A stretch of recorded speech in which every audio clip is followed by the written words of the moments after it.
दोस्तों good morning, नमस्कार। मैं चंद्रकांत ठाकरे और मैं पिछले 22-23 सालों से इंग्लिश सब्जेक्ट पढ़ा रहा हूँ। मैंने काफ़ी वीडियो मराठी में बनाए हैं मराठी बच्चों के लिए।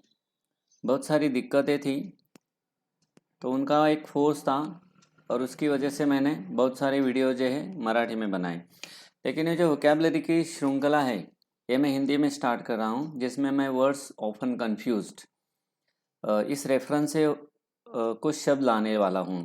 देर are so many words in English language, they often confuse because most of the time some letters in their spellings are similar, and at the same time pronunciation of those words are also similar, but as far as meaning is concerned there is a huge difference, and because of their spellings and because of their pronunciation they confuse us. तो एक confusion ना हो पाए इसलिए मैं ये words आपके लिए लेके आ रहा हूँ। आप इसका अच्छी तरह से स्वागत करेंगे, ऐसा मेरा मानना है। चलो शुरू करते हैं। हम शुरू करते हैं फर्स्ट वर्ड से, एक्सेप्ट। एक्सेप्ट का जो मीनिंग है वो है टू एग्री और टू टेक।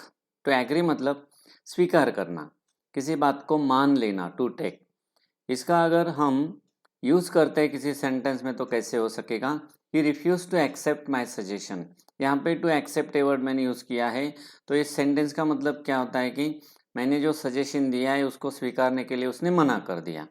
तो इस तरह से आप काफ़ी सारे एग्जाम्पल्स बना सकते हो टू एक्सेप्ट यूज़ करके। तो इसका जो मिला जुला वर्ड है वो है एक्सेप्ट, जो एक्सेप्ट से कन्फ्यूजन करता है हमें हमेशा। तो एक्सेप्ट और एक्सेप्ट में जो डिफरेंस है वो हम समझने की कोशिश कर रहे हैं। एक्सेप्ट का मतलब होता है टू एग्री और एक्सेप्ट का मतलब होता है एग्जाम्प्ट। स्पेलिंग भी देखिए, बहुत सारा डिफरेंस आ गया। अच्छी तरह से हम समझ लेते हैं तो ये डिफरेंस हमें अच्छी तरह से याद रहेगा। इसका और एक मीनिंग होता है टू सेव। देखते हैं इसका जो एग्जाम्पल है वो कैसे बनेगा। एग्जाम मतलब क्या, एक्सेप्ट मतलब क्या? एक्सेप्ट का मतलब होता है सिवा के अलावा। I did everything except dance. मैंने डांस के सिवा हर कुछ किया, मतलब डांस छोड़ के हर कुछ किया। एक्सेप्ट मतलब इसके अलावा या इसे छोड़ के। तो हो सकता है एक्सेप्ट और एक्सेप्ट में जो डिफरेंस है वो आपकी समझ में आ गया होगा।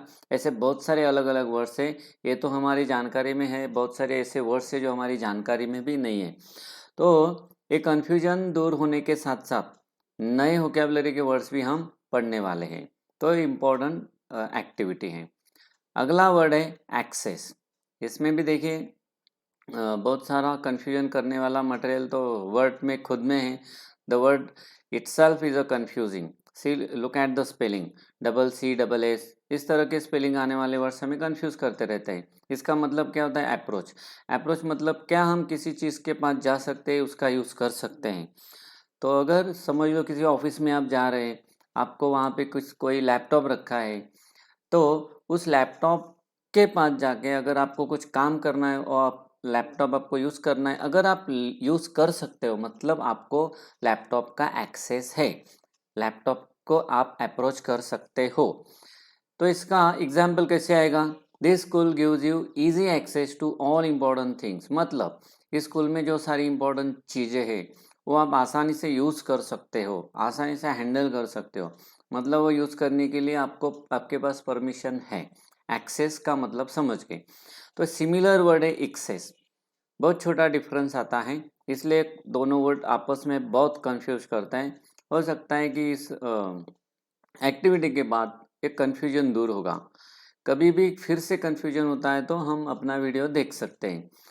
एक्सेस का मतलब था अप्रोच और एक्सेस का मतलब है मोर देन इनफ। बहुत सारा डिफरेंस आ गया।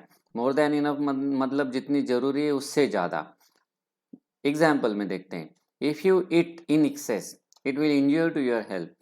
अगर आप जितना ज़रूरी है उससे ज़्यादा खाते हो तो हेल्थ के लिए अच्छा नहीं है, हेल्थ के लिए हानिकारक है, हार्मफुल है। So if you eat in excess, इन ये प्रोनाउन हमने यूज़ किया है एक्सेस के साथ, इतना याद रखिए। कभी कभी तो ये वर्ड्स प्रोनाउंस करने के लिए भी हमें डिफ़िकल्टी महसूस होती है, लेकिन बार बार अगर हम प्रैक्टिस करते हैं एक्सेस एक्सेस एक्सेस एक्सेस, तो प्रोनाउंसिएशन का भी मसला हल हो जाता है और दोनों में जो डिफरेंस है वो भी हमें समझ में आ जाता है और हमारी वोकैबुलरी में ये दो वर्ड्स ऐड हो जाते हैं। तो अगला जो वर्ड है वो है एक्सीडेंट। वैसे तो ये वर्ड हमने बहुत बार सुना है, लेकिन प्रॉपरली अगर इसका मतलब क्या है इंग्लिश में बोलना है तो क्या बताएंगे, प्रॉब्लम हो जाएगा। तो ये इसका मतलब हम यहाँ पे लेके आ रहे हैं N unexpected tragic happening. Unexpected मतलब जिसके बारे में हमने सोचा नहीं था, फिर भी ऐसा कुछ हो जाता है, लेकिन जो हो जाता है वो अच्छा है बुरा, ट्रैजिक मतलब दुखद है। तो एक्सीडेंट क्या होता है, एन अनएक्सपेक्टेड ट्रैजिक हैपनिंग, ऐसी कुछ घटनाएं जो घटती है जिसके बारे में हमने ना सोचा होता है ना वो अच्छी होती है। एग्जाम्पल कैसे आएगा, last year I met an accident and it injured my leg. ये मेरा पर्सनल एक्सपीरियंस था इसलिए मैंने एग्जाम्पल लिया है। Last year I met an accident मतलब पिछले साल मेरा एक्सीडेंट हुआ था, इट इंजर्ड माई लेग, और उस एक्सीडेंट में मेरा पैर घायल हो गया था। तो ये मेट जो वर्ड है इसका यूज़ आप ध्यान में रखें। एक्सीडेंट होने के लिए अगर आपका खुद का होता है किसी और का होता है फिर भी हम मेट ए वर्ड यूज़ करते हैं, एक अलग सा यूज़ है जो मैं पर्पजली बता रहा हूँ। तो एक्सीडेंट से मिलता जुलता वर्ड कौन सा है, वो है इंसिडेंट। काफ़ी मिलता जुलता है लेकिन दोनों में फ़र्क है। एक्सीडेंट में हमने कुछ सोचा नहीं होता है, लेकिन इंसिडेंट क्या होता है कि माइनर इवेंट, ये भी होते रहता है हमारे साथ, जानबूझ के हम करते हैं ऐसा नहीं है, लेकिन कभी कभी कुछ घटना ऐसी होती है कि हम जानबूझ कर भी करते हैं, उसे भी इंसिडेंट कहते हैं। लेकिन ये घटना कैसी है, अ माइनर इवेंट। इंसिडेंट को और क्या और क्या कहते हैं, इवेंट। माइनर इवेंट मतलब छोटी घटना। छोटी घटना हर एक के साथ कभी ना कुछ होते रहता है।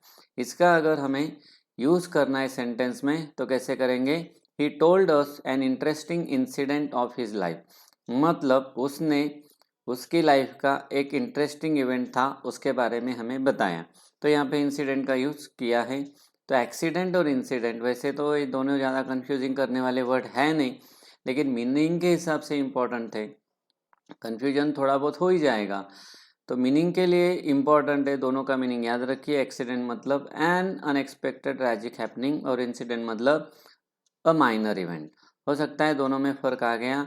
ये जो तीनों शब्दों की हमने जोड़ी, ये जो कपल ऑफ वर्ड्स हमने देखे बहुत इंपॉर्टेंट थे।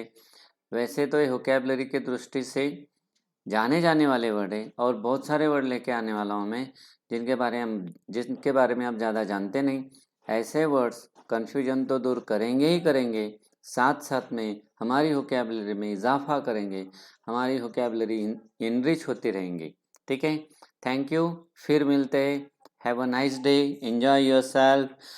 पढ़ते रहो, याद करते रहो, बार बार देखते रहो। Thank you. अच्छा लगा लाइक करो, कमेंट करो, शेयर करो।